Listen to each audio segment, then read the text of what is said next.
Now, other applications in social sciences, this next little clip here is a video. It's just in psychology. It's only about a minute long, but he talks a little bit about math and psychology.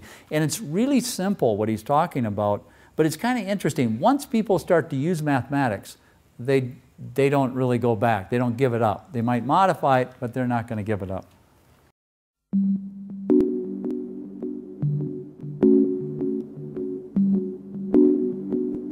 Math is critically important to psychology, just like it is for physics, engineering, chemistry, biology, or any other science.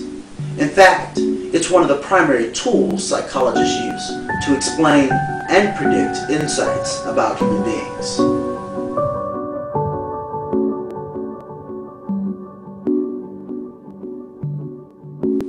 Psychologists observe behaviors, and these behaviors can be reduced to numbers.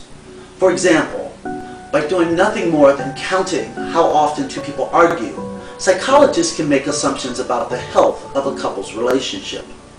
By determining a student's test score in relation to their class's average, we can predict how well that student might score on a subsequent test. And by counting how often someone forgets the name of a loved one, psychologists can assess whether that person might be at risk for Alzheimer's disease.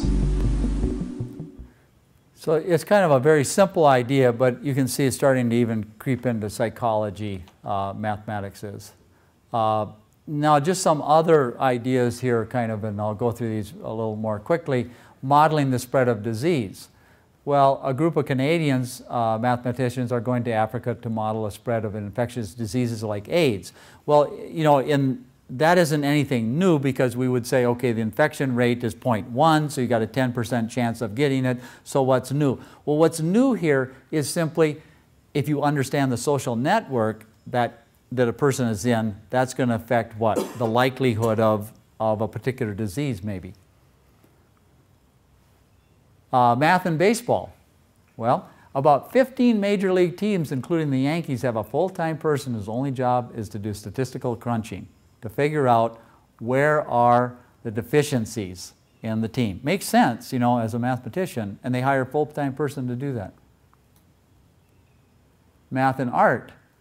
Well, in digital, if you take a digital scan of a photograph and you start analyzing how many vertical, horizontal, diagonal brushstrokes they are, they've been able to identify fakes of Van Gogh and various painters because they have certain patterns to how they paint.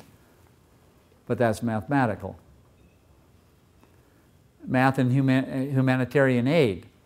You know, until recently, they basically did pretty much pure intuition, but now they're starting to use math modeling. You know, and this first started like with linear programming in World War II, you know, trying to allocate resources.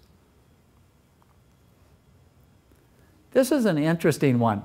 Math and human survival. There was a contest, and what it was is, how do you gather food and stay safe? This was early people, humankind. And you spend more time being innovative, thinking up new ideas, new ways of doing things, or do you copy others? Okay? And so there were a couple of graduate students there, and they showed mathematically that conquering by copying is superior to innovation with regard to survival. And if you think about it a little bit, okay, this makes a little bit of sense, because what? If you're standing out in the prairie and all of a sudden the whole herd runs that way, you really don't stand around saying, can I see the lion? You know what I mean? Or do you want to just follow the herd? It's the herd mentality. Some of you I know have, like you walk through a department store, maybe you stop at a sale rack, and then all of a sudden, what? You got a lot of people around you.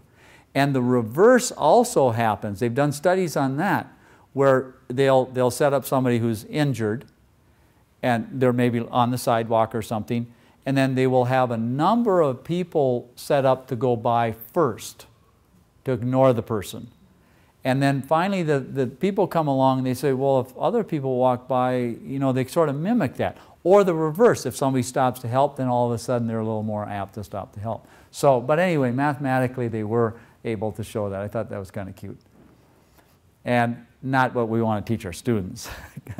Conquering the course by copying, you know, that we won't, that's not a good idea.